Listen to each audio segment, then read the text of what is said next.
सिर्फ 10 साल में भारत दुनिया की टॉप 5 अर्थव्यवस्था में आ गया है।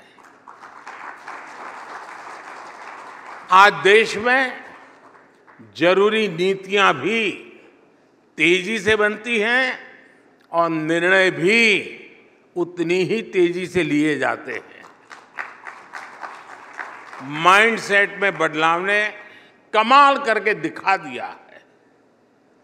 21वीं सदी के भारत ने छोटा सोचना छोड़ दिया है।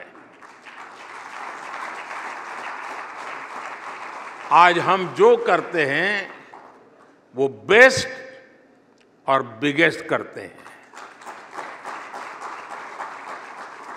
आज भारत की उपलब्धियां देखकर दुनिया हैरान है।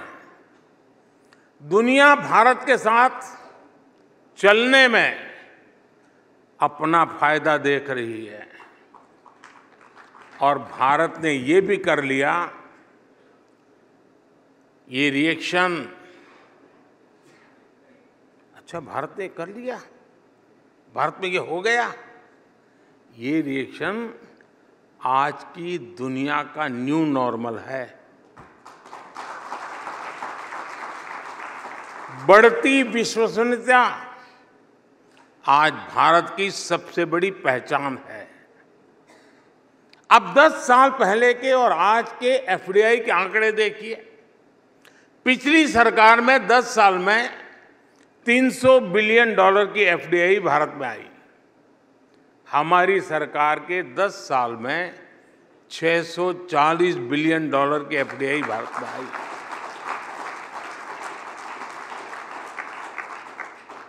10 साल में जो डिजिटल क्रांति आई है, कोरोना के समय में वैक्सीन पर जो भरोसा बैठा है, आज टैक्स देने वालों की बढ़ती हुई संख्या हो, ये चीजें बता रही हैं कि भारत के लोगों का सरकार और व्यवस्था पर भरोसा बढ़ रहा है। मैं आपको एक और आंकड़ा देता हूं। यहां इस हॉल में ज्यादातर लोग ऐसे होंगे जो म्यूचुअल फंड में इन्वेस्ट करते होंगे। साल 2014 में देश में लोगों ने करीब 9 लाख करोड़ रुपए म्यूचुअल फंड में इन्वेस्ट कर रखे थे। अगर मैं साल 2024 की बात करूं तो आज देश के लोगों ने 52 लाख करोड़ रुपए, उससे भी ज्यादा म्यूचुअल फंड में इन्वेस्ट कर रखा है। ये इसलिए हुआ है क्योंकि हर भारतीय को ये विश्वास है कि देश मजबूती से आगे बढ़ रहा है और जितना विश्वास उसे देश पर है उतना ही खुद पर भी है। हर भारतीय सोच रहा है मैं कुछ भी कर सकता हूं, मेरे लिए कुछ भी असंभव नहीं है। और ये बात टीवी 9 के दर्शक भी नोट करते होंगे कि अनेक लोगों का प्रेडिक्शन जहां अटक जाता है उससे भी कहीं ज्यादा बेहतर परफॉर्म करके हमने दिखाया है।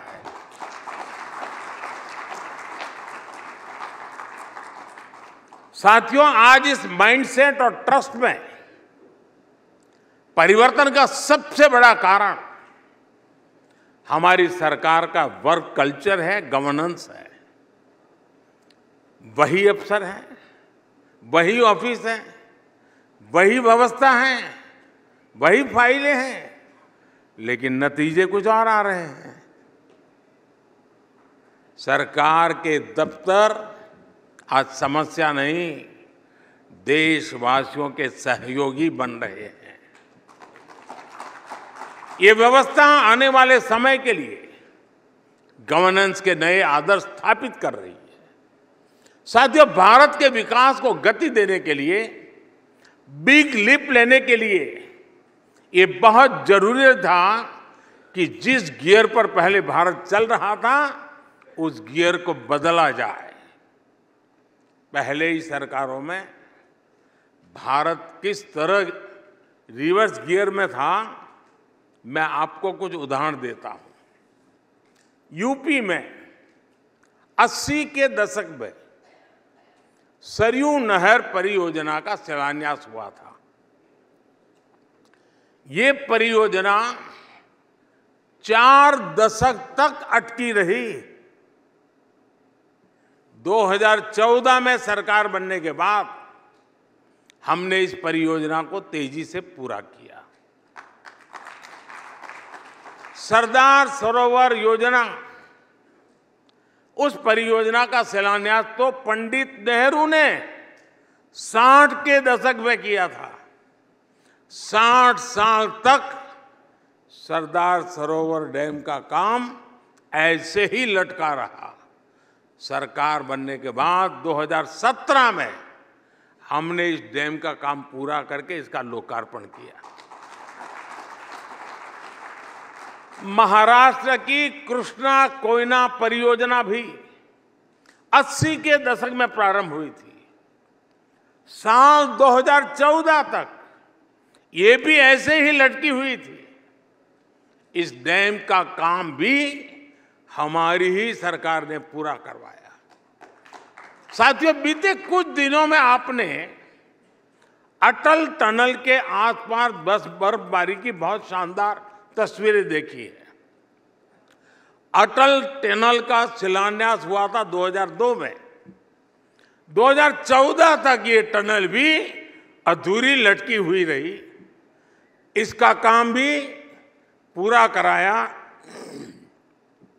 हमारी सरकार ने और इसका 2020 में लोकार्पण किया गया। असम का बोगीबील ब्रिज भी आपको याद होगा। ये ब्रिज भी 1998 में स्वीकृत हुआ। सरकार में आने के बाद हमने इसे तेजी से पूरा कराया और 20 साल बाद 2018 में इसका लोकार्पण किया।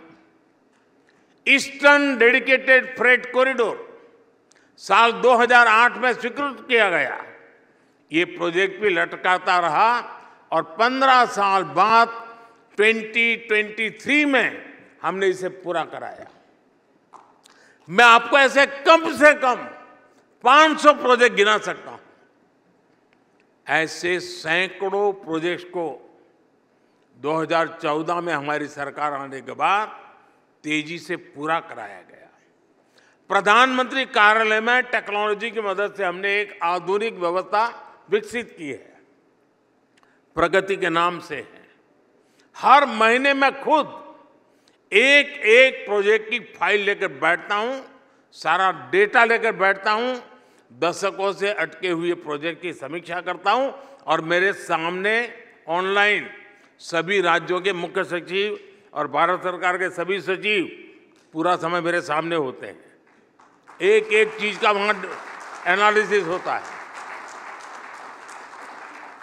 मैं पिछले 10 साल में 17 लाख करोड़ रुपए से ज्यादा के प्रोजेक्ट्स की समीक्षा कर चुका हूं। 17 लाख करोड़ रुपया, तब जाकर ये प्रोजेक्ट पूरे हुए।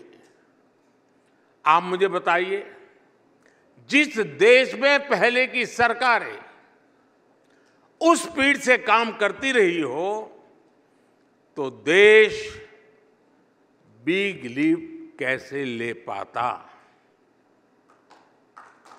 आज हमारी सरकार ने लटकाने भटकाने वाली उस पुरानी अप्रोच को पीछे छोड़ दिया है।